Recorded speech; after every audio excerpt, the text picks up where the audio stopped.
And we started making names right away.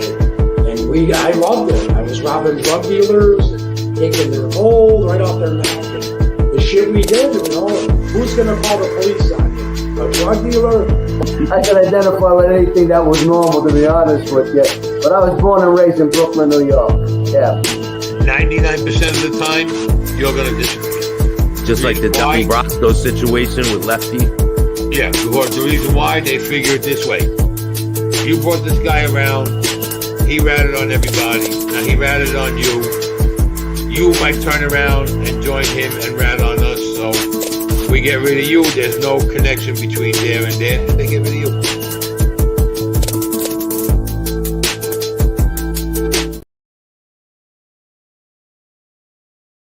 To this episode of Chatting with Staxx. I'm your host, Bill Staxx, and today I got Robert LaSardo. What's up, Robert? Hey, how are you, Bill? I'm doing great, man. Thank you for taking your time and coming on my show. I appreciate that. My pleasure.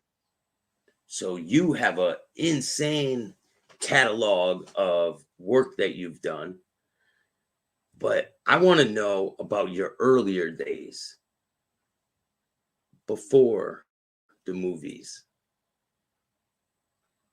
What was it like in New York? Well, it was a lot different than it is now. New York City was, just like this untamed animal, and there was something, I guess, adventurous and dangerous and creative all at the same time. The city, it was kind of a magical time to be in New York in the 70s. John Lennon was around, and Andy Warhol was still alive, and it was an interesting combination of elements. They didn't always integrate well, but when they did, man, there was no place like it. Yeah, it's like the melting pot of the whole country. Well, yeah, they were creative, elements and influences that made impression and impact. And then there was also, social kind of experiment going on.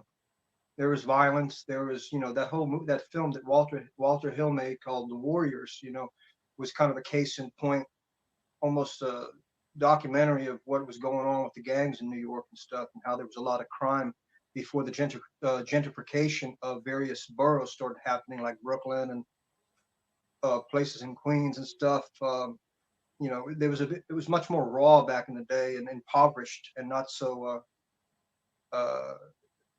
the elite had moved in yet and purchased all the property and made everything seem like Disneyland. The Disneyfication experiment hadn't happened yet, so there was an element of the city. I said that it was very, it was always a confrontational type of a place. It was very in your face, but at least you knew where you stood with people. There was no pretense, What was a day like that back then? What was a day like for you back then? Well, riding the subway was a task all in itself, man. That was just getting on the train in the morning, going to school or going wherever was required a lot of patience, a bit of navigating skills, because there's so many damn people pushing their way into the trains. I remember I used to get tired of getting stuck in there like a can of sardines, so I just go in between where the trains connect and separate the gates and risk my life and crawl into the area where you change cars. It's out in the open, and it's a bit dangerous, but it's expeditious. You definitely got on the train faster that way. Yeah. And back then, there were no cameras in the subway, so something like that, you did that now, or try any kind of thing that steps outside the program, they'd arrest, you get arrested. But back in those days, there were no cameras down in the subway, so there's a lot of things you could get away with in terms of just being able to move more efficiently if there were too many people on the train. You find another way in. Kind of like the movie industry. Was it like that movie, like people chasing you home from school, or you're with your friends and you're chasing other people home from school? Was it like that? Yeah, I think I was, basically on both sides of the fence of that scenario. Maybe in the beginning, I was assaulted and not treated well. And then I learned how to survive and flip the script a little bit. And then I realized both sides of it weren't proper, and try to find a middle ground, you know, and just So be on my own, and you know, not take any shit from anybody, but also not be rude, yeah. and be respectful toward people. The military taught me that. What was it like going into the military? I know you went to a performing arts school before that, right? Mm-hmm. So what was it like being in the performing arts school and then going to the military? Was it like a shock to change of environment for you? Yes. It was quite shocking to wake up at 5 a.m. in Chicago, marching in the freezing weather, when I had just basically graduated a few months earlier. Yeah, it was, but I needed a slap in the face. I needed a wake-up call, an extreme wake-up call, because of how I was existing. So the military was a shock, but a necessary medicine to cure me of the arrogance that I carried on my shoulder for so long. That was getting me into trouble. And despite the catharsis of performing arts and, you know, being on stage and investigating the creative aspect of things, it wasn't enough to shine a big enough light for me to see, you know, what was possible. I was still kind of stuck in darkness. Yeah. And what was it like to go there and deal with other personalities in the Navy? I loved it, man. The boot camp is great. I met all these guys from down south, and they loved me. They thought I was a rebel. They was like, "You Robert, you need to get this tattoo." And they described this tattoo. I didn't know what it was. And then I realized it was a rebel flag. I said, "Hey, man, I'm from New York, brother. I'm not from down south. What am I going to be doing wearing a rebel flag?" But they seemed to think it was appropriate, despite the geography, because I don't know, they just took a liking to me. And I don't know, just you get to meet all different types of people, and you have no choice but to work together, man, or else, you know, or else. Yeah. So where were you stationed? First 2 years, I was stationed in a listening post during the Cold War, below Siberia, about 800 miles down below Russia. There's a listening post called Adler. I was stationed there for 2 years. And that's like isolated. Pretty much, yeah. Just me and my dog. I was a police officer, and also narcotics interdiction, part of the narcotics interdiction team. And so I did perimeter watches with the dog. We searched planes, the barracks, arrested people, stuff like that. And, you know, the theory was that if the Russians invaded, they'd come down the Aleutian chain. So it was an air base. There were Marines up there. They had nukes up there that they were guarding. And we were just kind of in the ready, standing in the ready for in case that kind of scenario played out.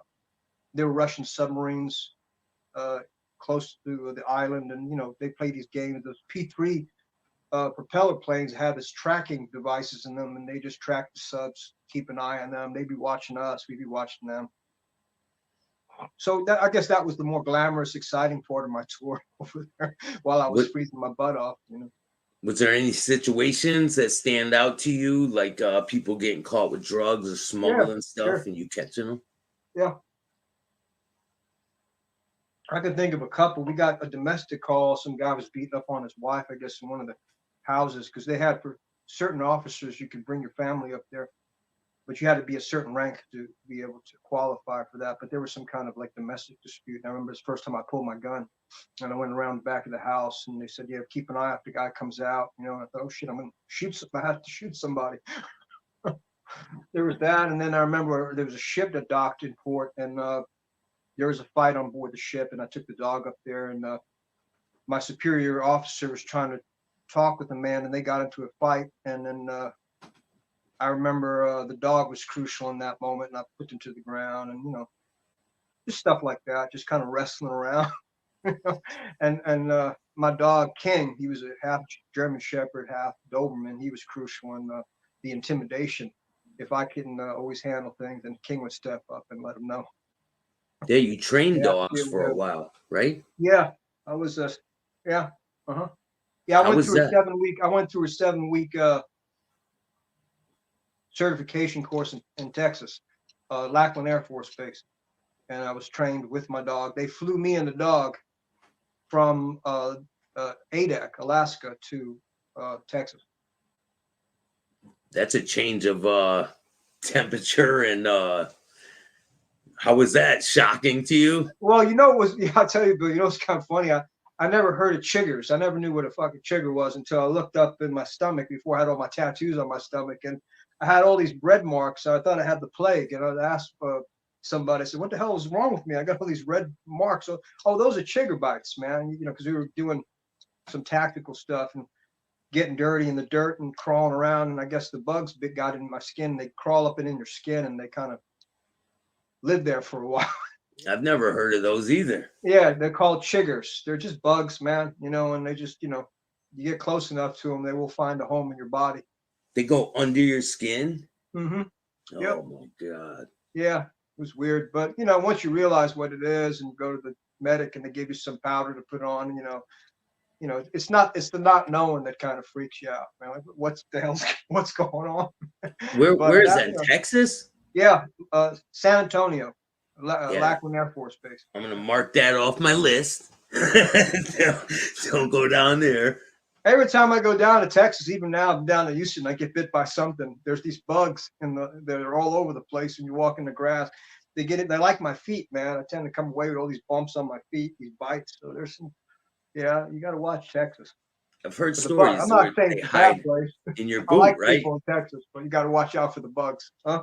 Yeah, they hide in your boot. Yeah. Yeah. Yeah. I've heard stories of people finding snakes in their boots, things like that. I saw one of those, what do you call it? I can't remember the name of that kind of snake. Very poisonous type snake.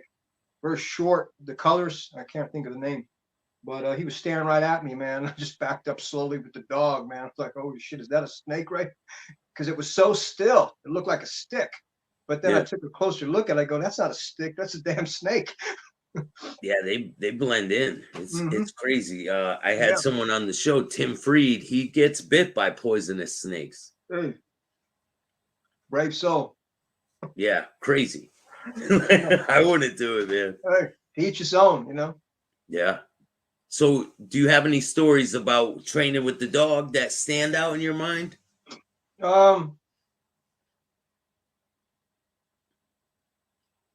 Dog ever run away from you? I just remember him down? Yeah, well, the captain of the base was impressed because King was a rock star, man. He performed better than any other dog in the class because it was divided. The class was divided, and half of it was Army, the other half was Air Force, and there was just me. I was the only squid, the only Navy guy there, and King made me look good. He was so well trained, and you can give him commands from a couple of 100 yards away, and he'd just respond like a robot, man. He was so disciplined and performed better than any other dog team in the class. And we won an honor graduate, but I give the award to him because it wasn't me. I mean, I handled him well, but he was just an amazing creature.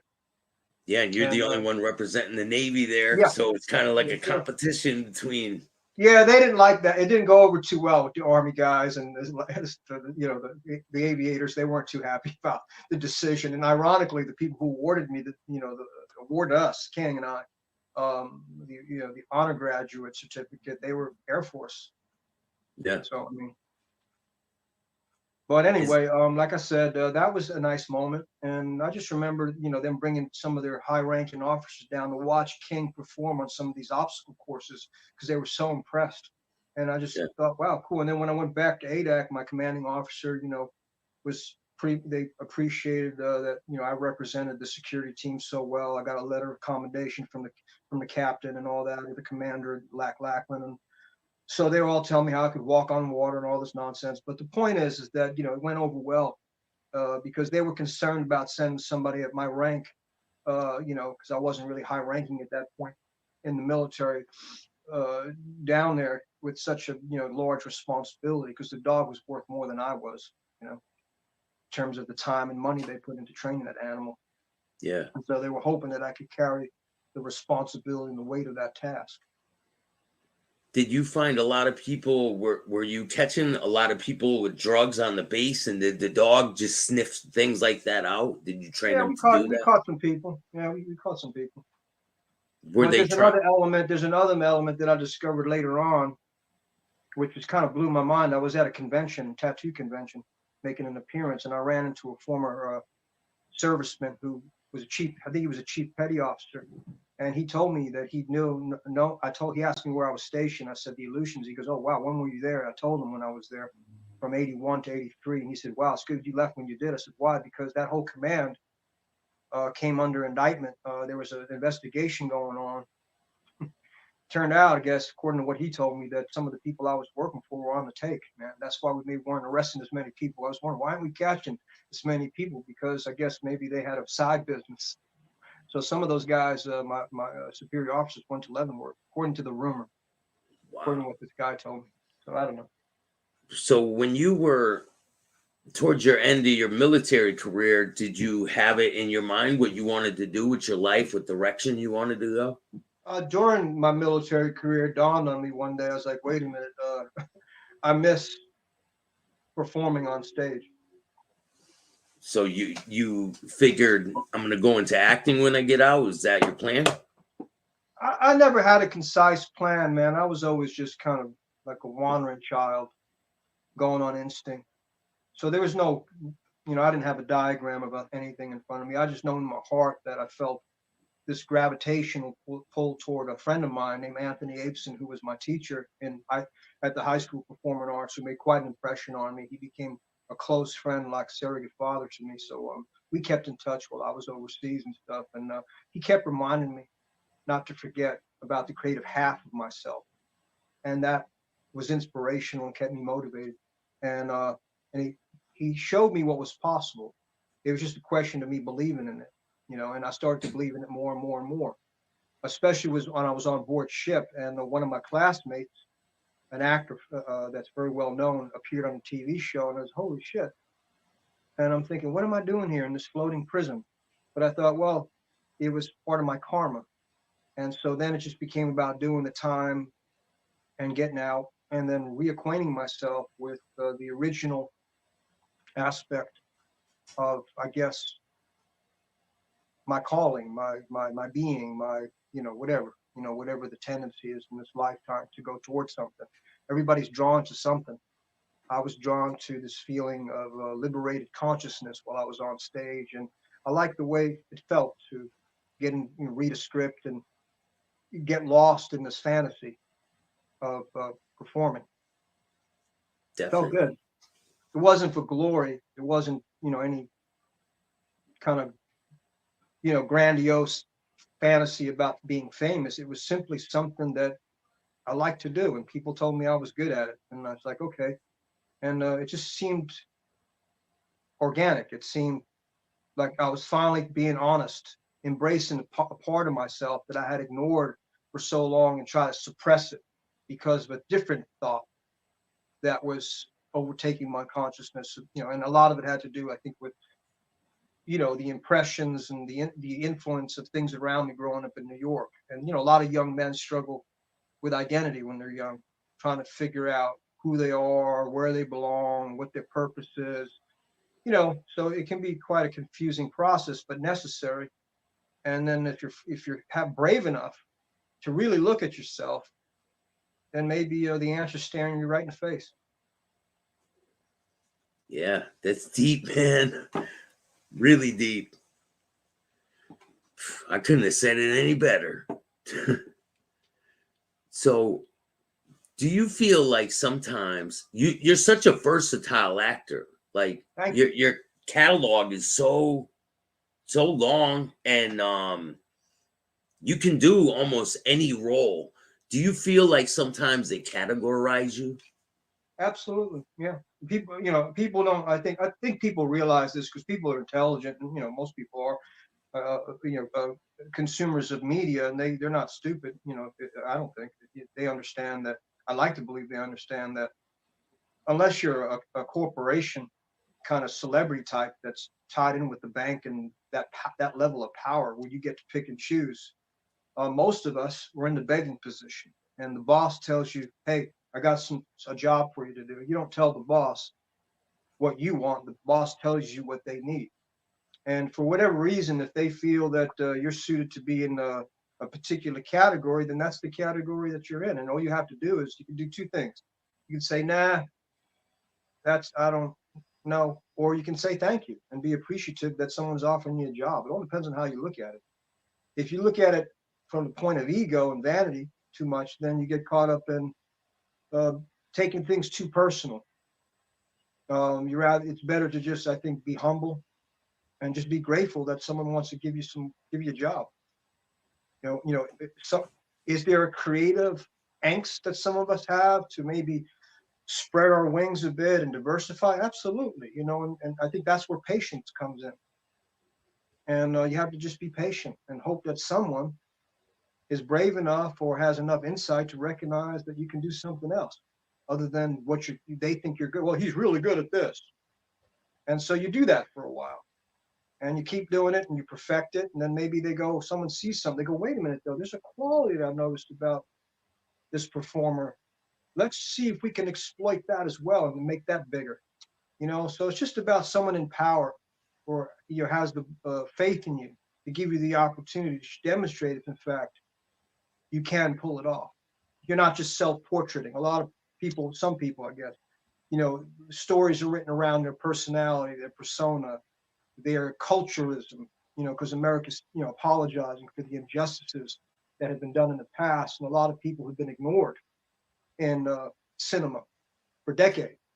And I think sometimes, they'll build a story around that phenomenon that doesn't always address the creative sides of things. And they'll write a story that's accommodating to the persona rather than the artist. And my teachers always told me, listen, you can't do the self-portraiting thing. You got to step outside who you are and become someone else. And I feel some of that's getting lost. The British are great at that. They can transform like that. Yeah, even their accents, they could change it to an American accent. How do they do that? Well, I'll tell you how they did. They went to school like I did, and you practice like anything else. You want to build a house, you're a carpenter, you want to become a master craftsman, you work at your craft and you perfect it. You change the way you behave, you change your mannerisms, you change your cadence of speech, your accent, all that stuff changes, man. You work on it. But a lot of people are lazy. Some people are lazy, I think. Not everyone. Let me take that back. Some people are lazy. And the difficulty is if the industry fosters a practice of being lazy, then everyone thinks they can do it.